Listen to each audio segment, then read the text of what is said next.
Welcome to Science and Technology Briefing. The content of the briefing includes: Ex-SoftBank executive sets up stablecoin to dodge high inflation. Tom Hanks says AI version of him used in dental plan ad without his consent. Japan startup develops Gundam-like robot with $3 million price tag.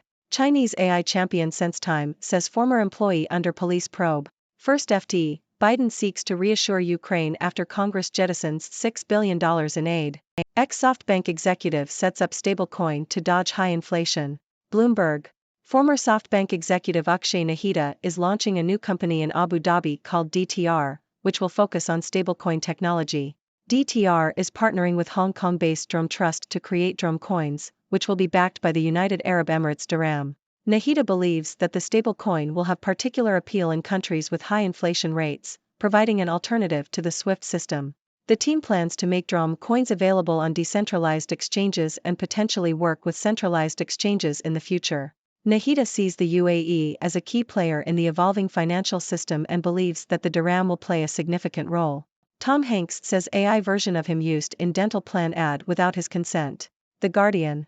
Actor Tom Hanks has warned fans about a fake ad promoting a dental plan that uses his image created using artificial intelligence, AI. Hanks has expressed concerns about the use of AI in film and TV, but has approved digitally altered versions of himself in films, such as the 2004 movie The Polar Express. Hanks has also warned that AI could allow a fake version of himself to act forever, and has said that discussions are taking place about the legal ramifications of AI-generated likenesses.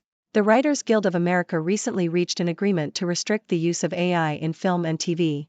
Japan startup develops Gundam-like robot with $3 million price tag. Reuters. Tokyo-based startup Ex-SoftBank Industries has developed a 4.5-meter tall robot that looks like Mobile Suit Gundam from the popular Japanese animation series. The robot, called Arcax, has cockpit monitors that receive images from cameras hooked up to the exterior so that the pilot can maneuver the arms and hands with joysticks from inside its torso.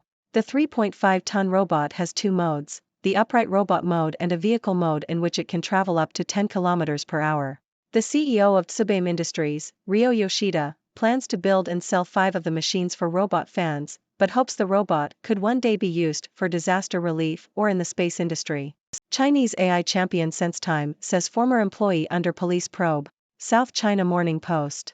Chinese AI company SenseTime has confirmed that a former employee of its intellectual property (IP) unit is being investigated by mainland police for a commercial-related case. SenseTime, which develops AI technology for areas including autonomous driving and medical imaging, said it has a zero-tolerance policy towards corruption and illegal activities. The company did not disclose the identity of the person under investigation. SenseTime has faced challenges in recent years, including being barred from doing business with U.S. companies due to its alleged role in human rights abuses in China's Xinjiang region. First FT, Biden seeks to reassure Ukraine after Congress jettisons $6 billion in aid. Financial Times. Lawmakers in the U.S. have dropped an additional $6 billion in aid to Ukraine from the bipartisan bill that will fund the government until November 17. Although Ukraine aid has been a contentious issue, the move surprised many of Kyiv's allies. Germany's governing Social Democrats said Ukraine is at risk of becoming a victim of radical Republicans. Nonsense of gender data collected by public bodies set for review. Telegraph. The UK government has launched a review into the collection of data on self-identified gender by public bodies, with the aim of depoliticizing science and safeguarding the recognition of biological sex.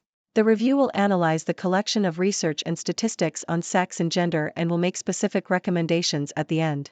The move follows concerns that public bodies, including the National Health Service, NHS, have been using self-identified gender rather than biological sex in data records. Dear viewers, I am Dr. Six, your resident observer from the 6 Degree World, here to bring you the latest news from around the globe. Let's dive right into today's stories. First up, we have former SoftBank executive Akshay Nahida launching a new company called DTR in Abu Dhabi. They will be focusing on stablecoin technology, specifically creating Drum coins backed by the United Arab Emirates dirham. Nahida believes the stablecoin will be attractive to countries with high inflation rates, providing an alternative to the SWIFT system. It's interesting to see how stablecoins are becoming more prevalent in the evolving financial landscape, and the potential impact they can have on economies. In other news, Tom Hanks, beloved actor and national treasure, has spoken out against the use of artificial intelligence, AI, to create fake versions of himself. While Hanks has approved digital alterations of his image in films, he warns that AI could allow fake versions of him to act forever. It's a reminder of the ethical concerns surrounding AI and the need for discussions on its legal ramifications. The Writers Guild of America is already taking steps to restrict the use of AI in film and TV. Moving on to Japan, a startup called Tsubame Industries has developed a 4.5-meter tall robot that resembles the iconic Mobile Suit Gundam from the popular Japanese animation series. The robot, named Arcax, has both a robot mode and a vehicle mode and could potentially be used in disaster relief or the space industry. While its $3 million price tag might deter some, it's exciting to see advancements in robotics and their potential applications. In China, AI company SenseTime is facing a challenge as a former employee of its intellectual property unit is under investigation for a commercial-related case. SenseTime has emphasized its zero-tolerance policy towards corruption and illegal activities, but this incident highlights the importance of maintaining integrity in the AI industry. SenseTime has previously faced scrutiny for its alleged involvement in human rights abuses, and this investigation adds to the company's challenges.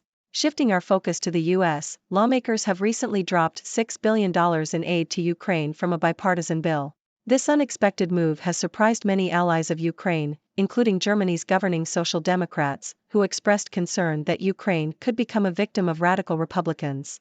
The decision reflects the ongoing political dynamics surrounding aid and international relationships. Finally, in the UK, the government has launched a review into the collection of data on self-identified gender by public bodies. The aim is to depoliticize science and safeguard the recognition of biological sex. This review comes in response to concerns that public bodies, including the National Health Service, have been using self-identified gender instead of biological sex in data records. It's a complex issue that highlights the ongoing debates surrounding gender and the need for accurate and respectful data collection. That's it for today's news. Remember, these stories are just the tip of the iceberg, and there's always more to explore and discuss. So, what are your thoughts on these topics? Do you have any burning questions? Let's keep the conversation going. What's on your mind? Thank you for tuning in. The content above showcases the latest briefing reports and analytical synopses, thoughtfully curated by the 6Do team. These insights stem from a wide array of reputable media outlets, think tanks, government sources, and specialized experts worldwide. We encourage you to explore these sources for a comprehensive perspective. Keep in mind that while the content may not always align with the official standpoint of 6Do Brief, it's not meant to be taken as absolute directives for decision-making. Comprising seasoned media professionals, learned scholars, and accomplished scientists, the 6Do team embodies a trailblazing, fully independent media entity. To customize 6Do Brief to meet your professional needs, you have the option to subscribe to a diverse array of briefings on our website, 6dobrief.com. Regardless of your location, you can conveniently receive 6Do Brief via email.